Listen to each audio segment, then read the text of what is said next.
If what we read in the NBA 2K23 courtside report translates to actual gameplay, this could be the GOAT of basketball video games and it won't even be close. Right off the bat, the gameplay blog opens with the 2K dev team stating that the main pillar for NBA 2K23 is authenticity. And from the details provided in the blog, a few tweets from Mike Wang and a stream from the Czar, the dev team focused on making sure players feel more authentic, balancing a game that plays more like a simulation basketball game, and making sure that the improvements in the offensive and defensive AI translates to a more realistic basketball experience. So let's break down some of the most important gameplay details and discuss what this possibly means for NBA 2K23. First off, I'm hyped for the upgraded Pro Stick. The dev team emphasized that the transition from 22 to 23 will be natural for dribbling, so I expect a lot of the basic setups and size-ups will remain the same. What did change is the addition of the new gesture combos, which they call double throws and switchbacks. Essentially, it's a 2 consecutive right stick flick input, but you have to allow the right stick to return to the center before your second flick. A double throw is executed by flicking the right stick twice towards the same direction after allowing the right stick to center, while a switchback is basically 2 consecutive right stick flicks, but the second flick would go to the opposite direction. These new gesture combos apply to dribbling, layups, and post moves. The gesture combos allow for new moves like in dribbling, for example. Switchback gestures will now perform dedicated signature double cross and hezi cross combos that are part of the moving crossover signature package. But they'll also be essential for existing moves, such as in layups, for example.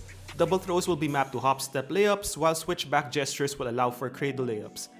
What this does is basically allows for new combos, gives us more options, and should open up the game even more.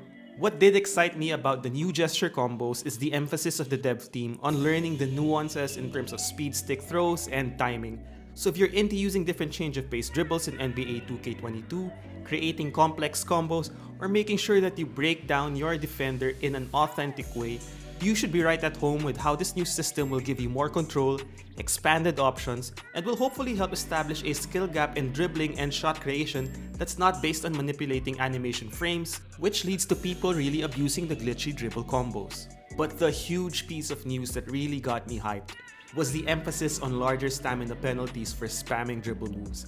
And if you played online either in my team or in Park, you know that the meta dribbling style in 2K is basically endless spamming of the best dribble combos. And by best, I'm not saying, the most authentic looking dribble combos. I'm talking about glitchy dribble moves that take advantage of split animation frames. Combine this with a new adrenaline boost system, which basically gives a turbo or explosive move budget of 3 bars for each player per possession, and we should have a game that rewards players for being efficient, understanding the nuances of timing, practicing combos, and strategizing when to use your valuable explosive moves per possession. So if all you do is combo pullback dribble moves with momentum crossovers into the Kobe size up and then repeating that moving left to right, then you better get your bum ass to the lab in NBA 2K23. And if you're part of SimNation, you already know that this doesn't put us at a disadvantage.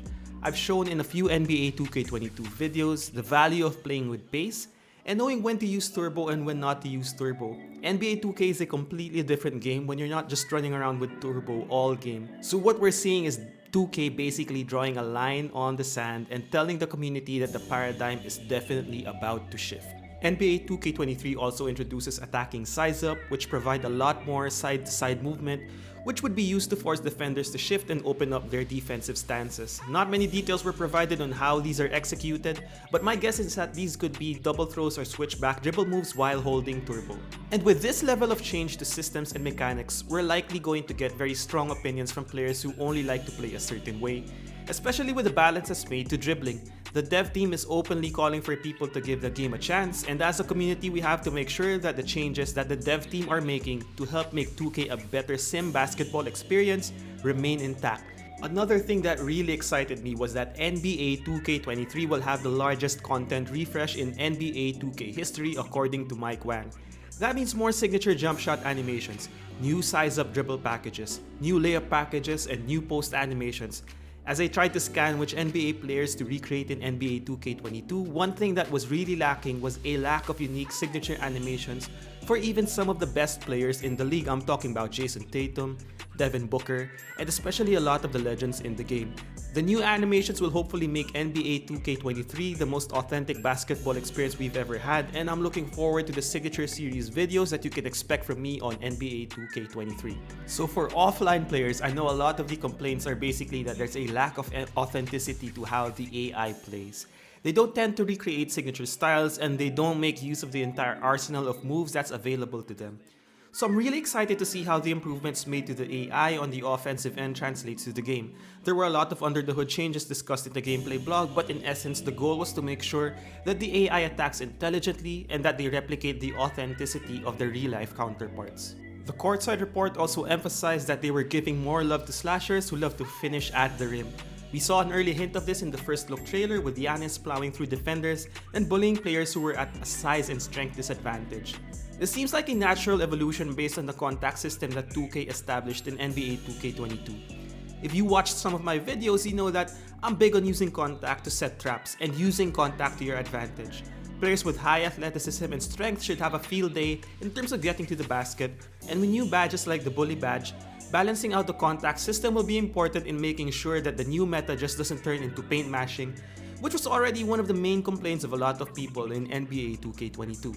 The other big point that got me really hyped were the improvements on ball defense, particularly the defensive shading mechanic, which allows you to shade the offensive player left or right depending on your defensive stance. So that move itself is something that's in all NBA 2Ks, the ability to shade the offensive player. But if a ball handler attacks a red zone, which is based on how the defender is shading, the offensive player will get cut off, lose the dribble, or fumble the ball. This will open up the game within the game in terms of one-on-one interactions in the game. So think about sending the offensive player to his cold zones, or think about sending people to specific spots on the floor where they're uncomfortable.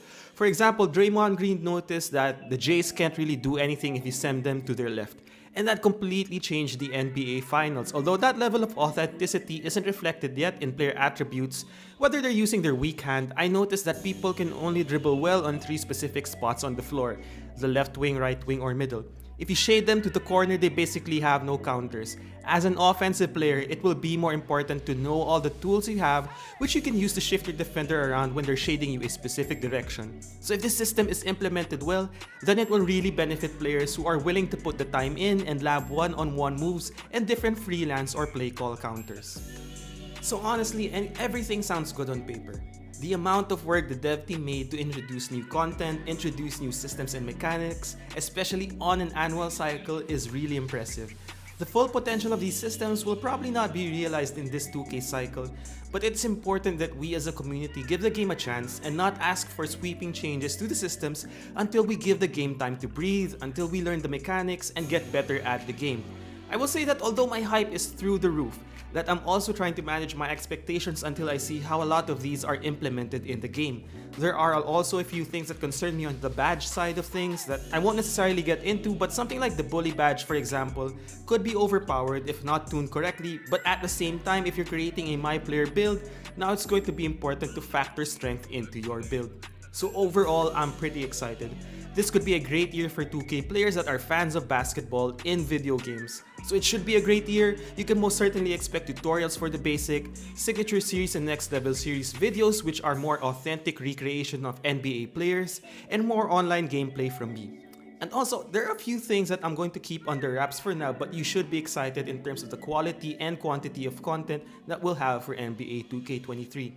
If there's anything you want to see in terms of content for 2K23, let me know in the comment section below. As always guys, I appreciate all the support and I'll see you in the next one.